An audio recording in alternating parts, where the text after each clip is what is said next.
To India now, where there has been a rise in the number of attacks on churches and Christian gatherings.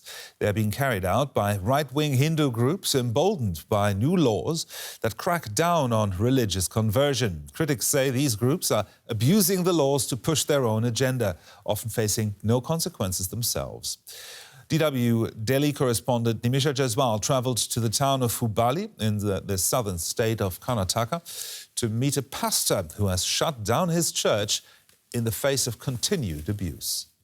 The highlight of Pastor Somu Avaradhi's week has always been the Sunday service. But now, he is praying alone at his church in Hubli. It is the first time he has been back in more than 3 months. Last October, as the pastor was on his way to the church, he received urgent phone calls warning him that volunteers linked with Hindu right-wing groups were disrupting the Sunday prayer gathering there. They had barged in and started loudly chanting Hindu hymns. When the pastor arrived to question them, they claimed that they had proof he had tried to forcefully convert a Hindu man in their midst. The pastor said he'd never met the alleged victim before, yet he was still taken to the police station on charges of verbally abusing a man from a protected caste. I was the one who called the police. I was going to file a case against them, but they pushed me aside and started beating me. They beat 7 members of my church. They entered the police station and abused and threatened me. No action has been taken against the Hindu group. It was the pastor who spent 11 days in jail, and he continues to face charges. It didn't end there. The pastor's family was terrorized in their neighborhood. Their landlord threatened with harm if he didn't evict them. They were forced to move. They also had to pull their daughter out of school because she was being bullied. My children's classmates were harassing them, taunting them that their father had been sent to prison. My children were embarrassed. I had to pull them out of school. They haven't been able to return. Over the last year, Christian groups have reported a spike in similar attacks and harassment in Karnataka, especially after plans for a new law were announced.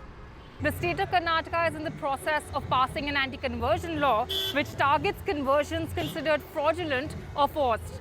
But the definition of what is illegal is very broad and the punishments very strict. Right-wing Hindu groups here strongly support the law. Manjunath Hibsur was amongst the men who stormed Pastor Avaradhi's church. He alleges that Christian congregations like Avaradhi's brainwash Hindus into rejecting their religion or offer financial incentives to convert. The law, he says, will give them strong grounds to put an end to this. Once the law comes, we can demolish these churches. We are already prepared to demolish them, but we are waiting for the law to be passed. Once it is passed, our hands are no longer tied. We are free to take action. We can catch them and report them to the police, and they'll go to prison. For now, Pastor Avaradhi visits church members at home and only in areas considered safe. This man and his family were also forced out of their village after the attack on the church. But they say they find comfort in prayer. All they want is the freedom to do so in peace. Well, DW's Delhi correspondent Nimisha Jaiswal filed this report and she joins us now from Delhi. Nimisha, these attacks have been going on for some time. Why is the government not doing more to protect these Christian communities? Well, Gerhard, the simple reason is that the government is often one of those making these allegations. In the case that we just watched, the BJP's elected representative was actually one of the people who led the protests following the pastor's arrest and actually called for action against him. Now, of course, it's important to note here that India's Christian community is one of the oldest in Asia and dates back centuries, yet the target of these groups, as well as BJP legislators, is those who were born Hindu and have either officially converted or are covertly believing in Christianity. But, of course, BJP legislators themselves have actually been present or have made speeches that directly call for action and sometimes even violence against these communities. And they are, of course, also pushing anti-conversion laws across the country. Well, tell us more about this anti-conversion bill. What's its purpose? Well, to look at the one in Karnataka, Gerhard, interestingly, it's called the Freedom of Religion Bill. And if you look at it simply, it actually just prescribes ways to convert. For example, it says that you should let authorities know a month before converting and also report your conversion a month after it. However, all these reports actually allow for time for Hindu right-wing groups to attack or abuse these people. So this is generally avoided.